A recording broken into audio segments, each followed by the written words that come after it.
So, you decided to play Marvel Rivals. You screwed up. The game's addicting. Well, today, this is a real honest video to share with those friends who have never played the game and give them some solid tips. What we're going to cover are the best settings, crosshair tips, what even is this game, a quick basic positioning tips and custom servers, basic important practice range fundamentals, important terms to understand, and finally, customizing settings for specific characters. Everything's going to be timestamped, so let us begin. So let us explain for a new player, what is Marvel Rivals? Marvel Rivals is a fast-paced video game where you play as famous Marvel superheroes and villains like Spider-Man, Iron Man, or Black Widow. The goal is to work with your team to beat the other team by capturing objectives. Team play is very important, and learning what each hero does and how they support a fight is really key. So now that you know what the game is, you loaded it up, now what? Let us break down the video settings.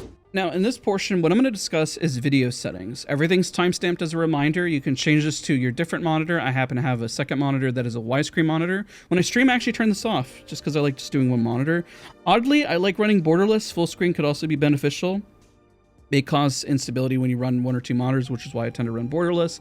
You can change the render scaling if you like. I pretty much leave this at 100% as it improves image quality. Lowering it results in smoother performance, but you reduce the image quality. That's just pretty much reading off the rip. Frame generation, never use this. I don't know what it does. Low latency, yes, I've used this on Apex. It actually does make a difference. You can adjust the brightness if you like. That can be helpful depending on what monitor you're using, especially if your monitor happens to be dark. You can brighten it up or vice versa. FPS limit. I've recently changed this. I put mine at 180. You can uncap it. You can cap your FPS if you like. So I'm going to leave mine at 180. I just know that at higher frame rates, sometimes latency could be introduced. That might have changed based on this video. But I do know that if you run too low of a frame rate, then at one point in the game's history that was impactful. But sometimes just having a consistent, stable FPS is better. So that's a little tip there. Let's say, for example, you're running a computer and then you cap out 120, but when you're in a busy frame, it goes down to 60. So you might as well keep it consistent, maybe around like 90. So the frame drop doesn't look as dramatic. That's just a little helpful tip. Now you can show your FPS. That's pretty much what you see in the upper right there. And you can see that there. If I turn it off, then you can see the frame cap. There it goes. Let's go to turn that back on. 2 seconds. Let's turn that off. Got to remember to hit apply. A very helpful thing. So there you go. Now I'm hitting around 220, but that does tend to drop a little more, which is why I recommend at least, capping that. Do not run VSync. You can show your network stats so you can see, and this is how I was able to tell at higher pings depending on the lobby that I was getting some out loss and in loss. I don't know why. I saw it in a Reddit post, but then I think they patched it out, so I don't think there's anything to worry about there. Game language you can change there. Optimize settings. I always recommend going custom. You can put optimize, but let's talk about it. Global illumination you don't need on. Screen space reflections, realistically, you can turn these off. I turn on model detail up and then post-processing just to kind of help with the visual effects. I turn shadows on low because I don't want to see shadows and have people disappear. Texture detail can be nice when you see it on high. I have this on low and this on low. So let's go and turn everything up just so you see it's, and sometimes it's not that big of a difference, which is why it's just kind of better to run everything on low.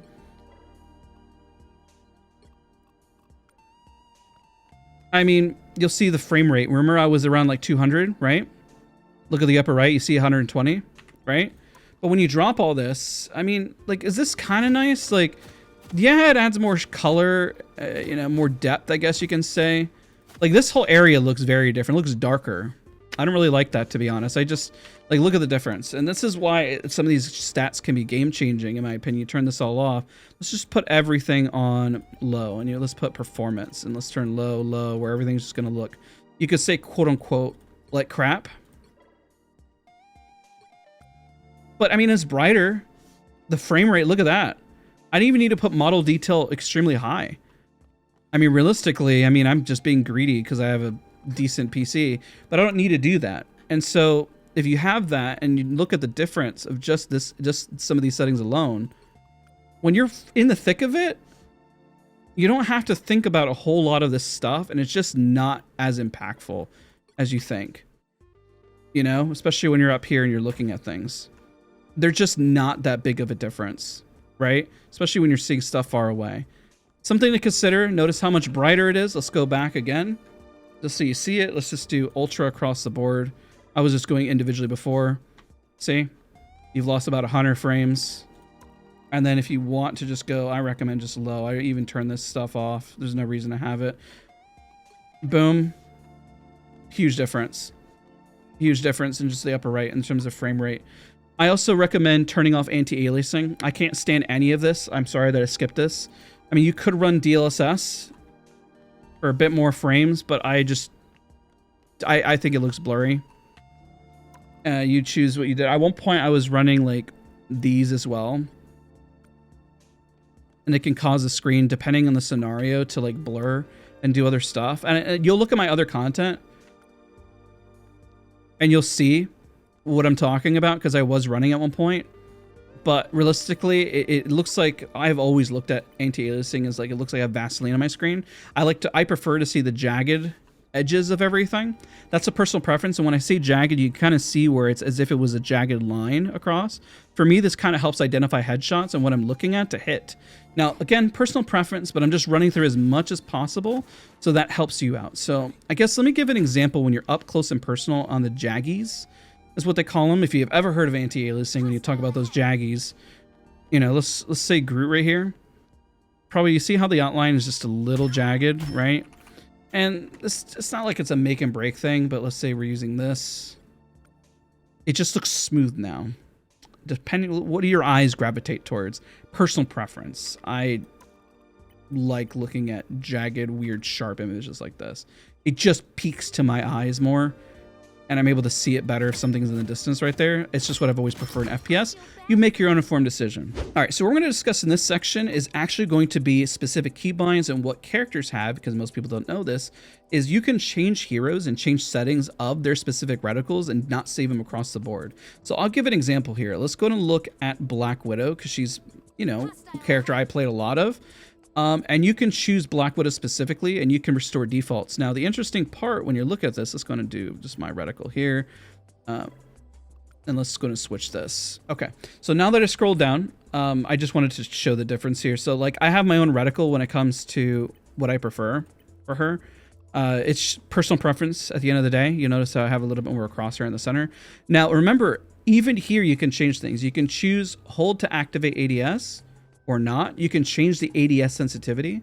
You can hold to dash. You can change your ultimate horizontal or vertical sensitivity. You can attack range hint. That'll also let you know enemies within your primary attack range, and you can see allied health bars if you choose to. Now, this is every character has a little bit of something like this.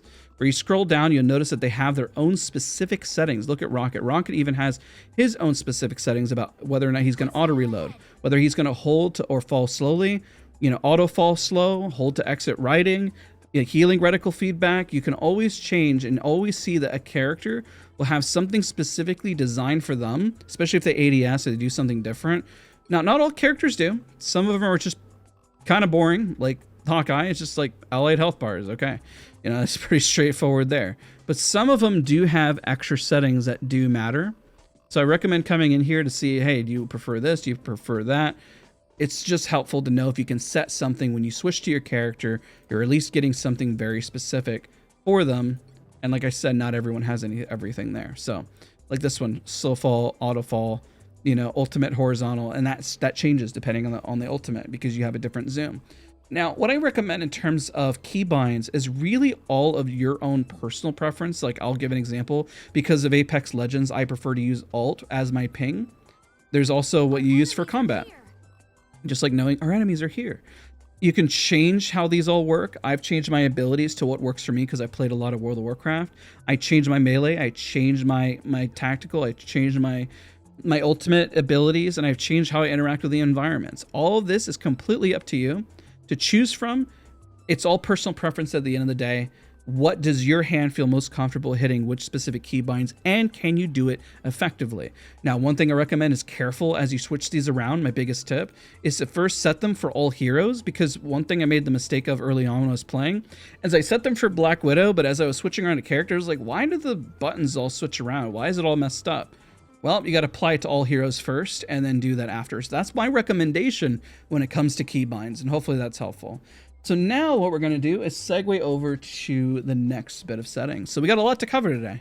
So now the next portion is we're going to talk about the practice range. So right above here, you click on practice, and there's a few things to do. You can do Doom Match, which is also fantastic if you're new, where you can just play against other players, and it's just a TDM pretty much. Well, that's more not even a TDM, a death match. So great way to practice. But I highly recommend the practice range. And we're going to highlight a few things that are really, really important in the range to really help you improve.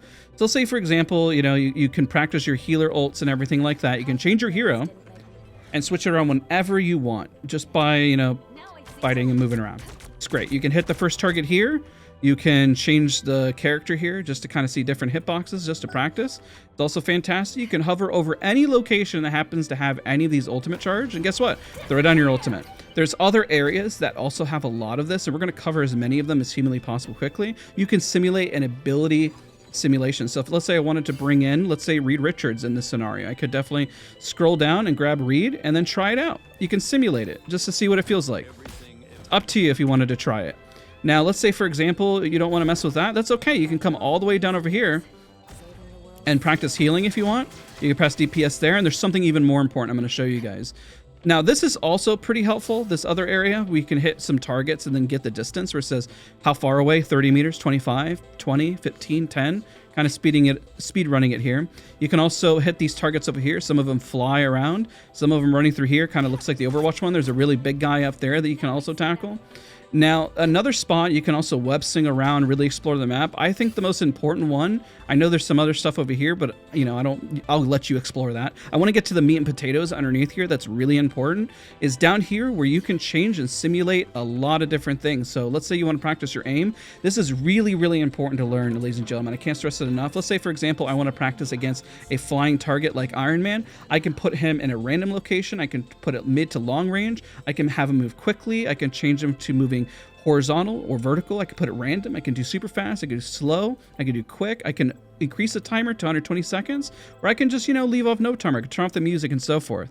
So now, when those are all set, you leave that parameter in there and you just start. Now you can throw your ultimate in here. It's also helpful. You can do the ability team up right here, but then, boom, you get to practice. Pretty cool, huh?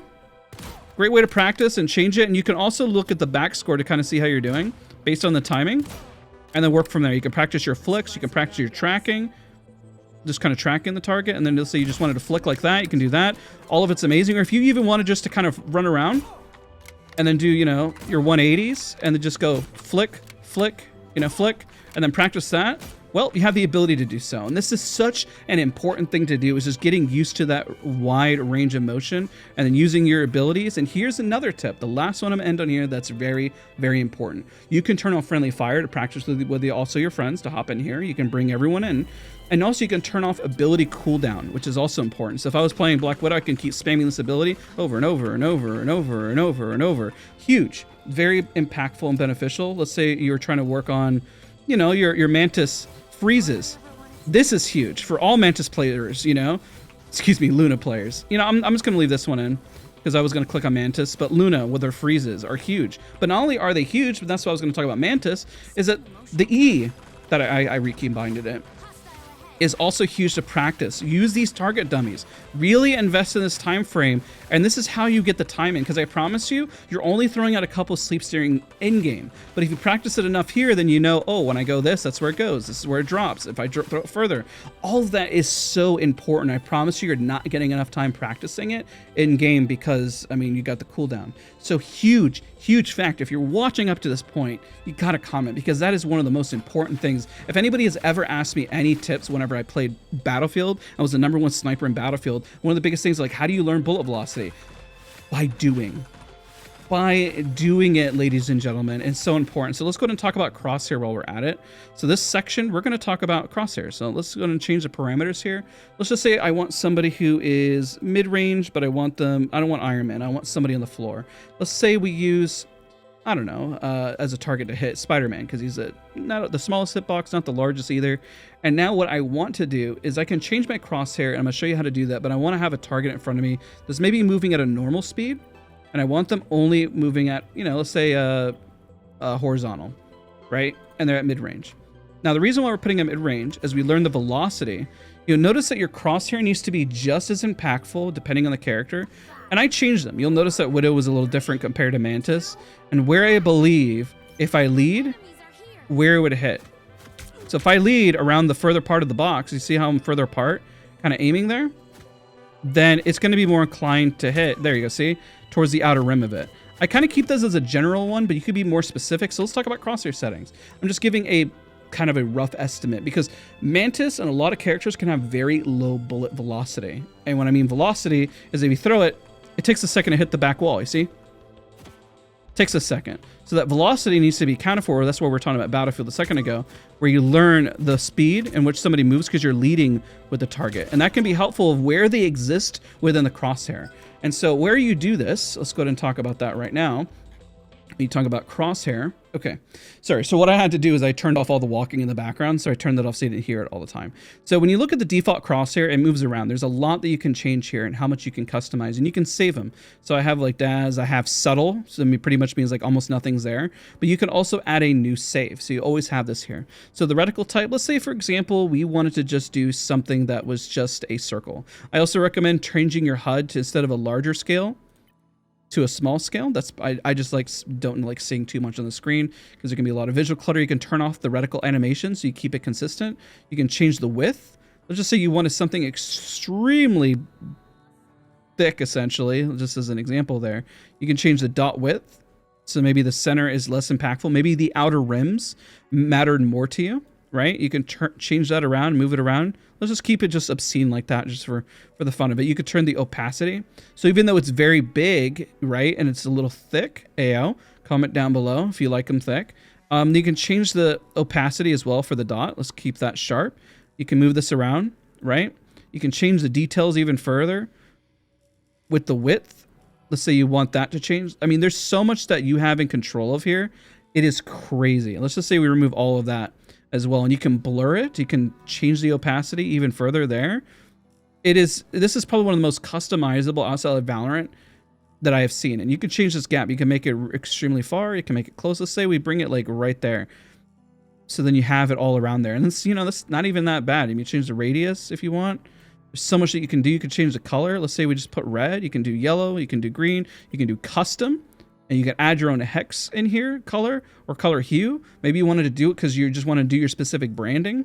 I don't know. It's completely up to you. This is amazing. Do not sleep on this. And you can change this from even the crosshairs to the dot. And you can turn it into, you know, you can add the lines across it. So there's a lot that you can do. So if I back out, at first that seemed like it would be pretty overwhelming. But when you look at it, I mean, it's the eyes of the beholder. You know, it's kind of making something a little ridiculous. But when you're trying to hit somebody, I mean, that's not bad. I mean, because the opacity is low, you kind of know what to aim at. I was kind of doing it for the memes, to be honest, but I mean, that's kind of not bad. I guess you can have a lot of fun with it. And here's another recommendation. What do your eyes gravitate towards when you look at the center of the screen? Is it a blue? Is it a green? Have some fun with this. You know, you're going to be looking at the screen all day, every day if you're playing Marvel Rivals. So why not turn into something that you're actually going to enjoy looking at? And a color that you enjoy, and then switch that around. Just a recommendation. All right, let's continue onwards. Let's talk next about positioning. This portion of the video is so important because we talk about positioning, and then we're going to talk about how you go into a custom server to learn. Now, one of the biggest things, just pretend that this says GM right here, okay, or Diamond. I haven't had a whole lot of time to play, and if you want to know a little bit about me, well, I have actually started a new job, and it's been very busy, and I'm also going to be traveling next week, so it has been absolute nice. Just pretend, please, that just says GM right there. Yeah, super good. All right. Anyways, moving on. Let's go into custom game. The part that you want to look at here is that you want to join a custom lobby there. What you're going to do is you click on that, and then you go to the bottom left, and you hit create. And you can pick whatever side you want. For example, whenever I did my positioning guide, you know, you click Midtown. This one goes for attacking, one's defense. So let's just go ahead and join this team. And guess what? You don't have to add bots, but you could if you want to practice positioning. You could add bots. You can change the room settings here. You know, put friends only, invitation only. So let's say I want to lock the room, and then, you know, confirm that. You know, what's the password? And just say awesome is the password. There you go. You don't have to, but just so it locks it down so nobody joins and bothers you. You can change the server location up here just in case you don't lag or you want to test latency. Maybe you want to practice because you have a friend who is really far away and you need to practice that latency. That's kind of important. So you hit start and then you go into the lobby, and this is where you can just really learn the maps. If you're new to the game, I think one of the worst things you can do if you play with somebody who's seasoned and knows the game, at least go around just to kind of explore, kind of vibe out, practice your abilities more in real time.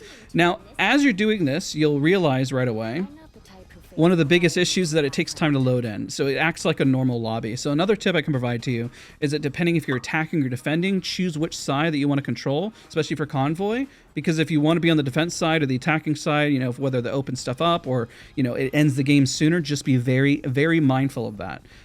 Same thing with domination. If you touch the point, well, guess what? You can't, the round's going to end because it's going to start climbing. So those are the biggest tips that I can provide. We'll just continue to go through the motions just to show you everything that kind of happens. This is just a great way to really practice. As you can tell, I put the subtitles in the bottom. Mine are extremely large now. I've been doing that more because it helps with shoutouts. I know I talked about that earlier, but I guess this is a great example of just how you kind of see it more in real time here. And it really helps. So we only got a few more seconds before we drop, but you can kind of really explore. There's nothing wrong with it. You can check out the backside. You can look for those ideal flanks. You know, you can go to the left side. This left side has a nice little spot where you can flank around. But usually what happens, and this is another helpful tip, because I saw this commented in my other video where people say, why don't they ever notice the other paths? Because everyone always follows the convoy, right? Nobody ever looks on this backside or ever thinks about any of it. But I'm telling you to look at it today and to think about it. And that's just your first tip, because I know you probably haven't watched my positioning videos or guides since maybe they're too advanced and you're brand new to the game. That's perfectly okay. This is your first tip. This is your first journey. So I welcome you again. If I haven't already said so, welcome the game. Hopefully you have a good time. Hopefully these are good tips. Let's go on to the next one. Now, the first term that we're going to learn together is not to stagger. So what I have here is two teams. What they call this is don't run in one at a time. Wait for me at spawn. Please don't push. There's so many different things that a team could say. So let's say we have everyone on the front line. This is the objective and everyone's fighting. One thing that you'll notice that most people say is that this always looks more like football in terms of strategy. These green things represent the spawns. Now, one of the biggest things that people do is when you lose your first pick in a fight, well, now you're unfortunately in a 6v5. Let's say they get another pick. Now, the issue is that let's say this team holds out for an extended period of time, but your two teammates are back at spawn. They come in, and yellow happens to really push and eliminate this group. Now, the issue that occurs when a stagger happens is that these other two will hop back in and end up maybe in an unideal position, right? Because remember, like we had mentioned, yellow team had just wiped this out. This no longer exists. So if we're following the logic here, these others would pop here, here, here, but now they're staggered. You'll notice that the term doesn't necessarily mean that it happens to be just one at a time always, but it could be a group or set individuals running in as a group of two, running in as a group of four afterwards. But nonetheless, you're never facing the ideal group of being together as an amoeba as 6. So the biggest tip and takeaway here, if you're new to Marvel Rivals, is please do not stagger. Do not run in one at a time. Do not run in 2 at a time, 4 at a time. Always play as a group. Now, this always happens whenever people are looking at the point and they see that it's risky. So let's say that the point is in the center of the map and it's only got, let's say, 20% remaining off the top because it's only 80% in and the bar is pretty much full. It is still better to push in even if there's only still 10% remaining than it is to go in at 20, as long as you are going in as an ideal team. Remember that. First term, very important. This is a great segue to learn about frontline versus backline. I'm going to draw these all a little differently because different teams can definitely position in different ways. Now we're going to reverse this as well. Let's take a look. Let's say they position this way. Now the frontline and backline can have the same terminology. I guess the best way to look at it is, let's say a box existed around the teams. The backline could exist this way, where let's say you had most of your healers in the back and maybe one ranged DPS. Let's say the front line up here happens to be a tank, so put T for tank, and then maybe we just had one melee DPS. Now on the opposite team, let's go ahead and try to use just a different color to give an example on the front line over here. The front line could exist here, just as we saw right here as the front line, right? The front line could just be 2 tanks. So this could be T for a tank and a T for another tank, right?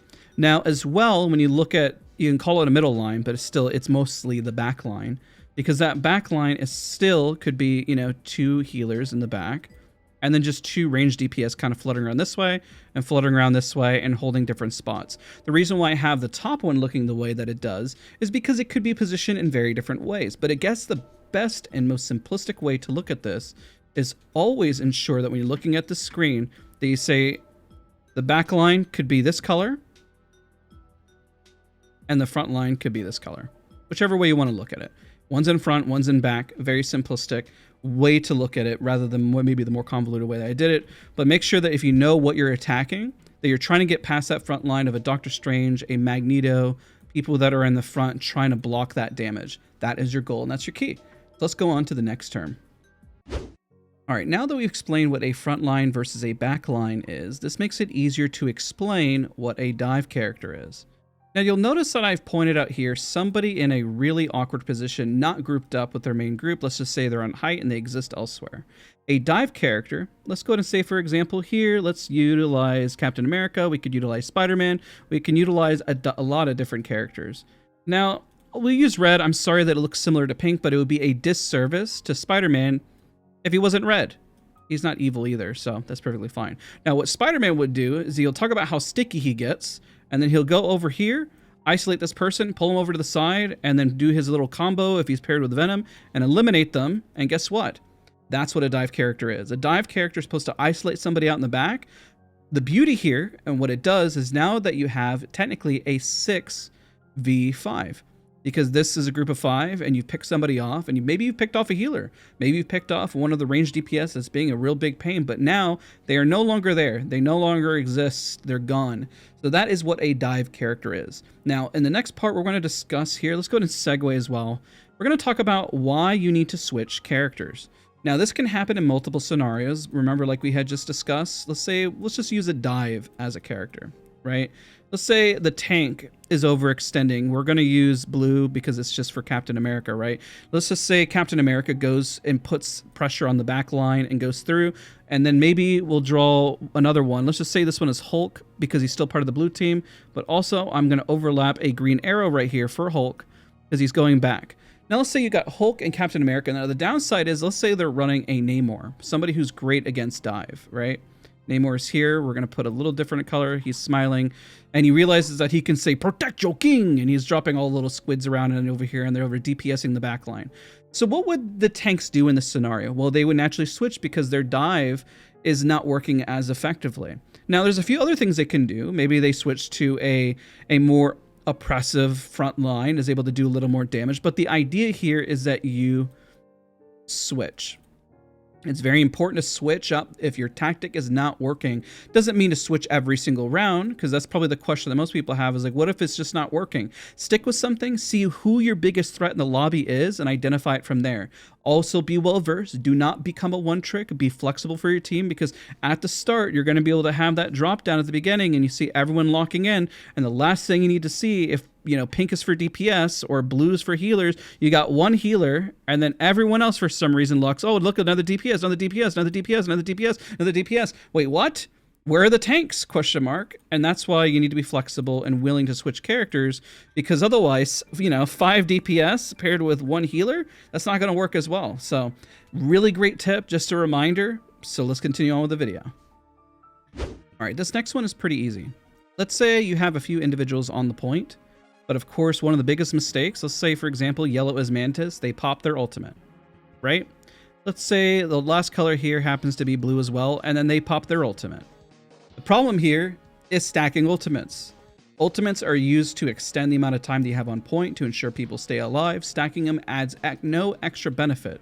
Especially the reason why I'm using Mantis and Luna is that when they're stacking, they pretty much provide the same amount of power there. And because they're providing a power in terms of a circle, there's not much benefit or use. Now, this can apply as well as enemy ultimates. So let's say the enemy is over here, and their back line happens to be exposed, right? We have their front line just kind of chilling over here. Let's pretend they're isolated in a whole nother world. One of the worst things that you can possibly see is a storm going in, talking about the weather, and then starts ulting. Now, another horrible thing that could happen in that scenario is a Psylocke comes in and then pops the ultimate and grabs somebody as well. Guess what now? You are now down 2 ultimates. One of the biggest mistakes people get upset about, and if you're new to the game, Make sure you time your ultimates. Do not make this rookie mistake. If you're watching this guide, please don't make this. Wait for other ultimates, know the power that it has, and make sure that at least you split it up. Do something a little different. Maybe they get eliminated, then do it after, but still, that would avoid the stacking. Do not stack, don't stack ultimates, don't do it. It's a good thing I have timestamps because I know you guys would have been very upset that I did not cover this, and especially since I mentioned it earlier in the video. So one of the biggest things, you click on audio, then you scroll all the way down, you click over voiceover, you can do voiceover subtitles. You can turn these off, you can turn subtitles on, there you go, and you can change these colors. You can turn them to red, small, different colors, white, yellow, green, blue, make them medium size, small size. Of course, you can also change your player name, and you can add it, pretty much is what I meant to say, add or remove. You can add a transparency there, so then it's more transparent. You can put it dark, so then it pops a little more.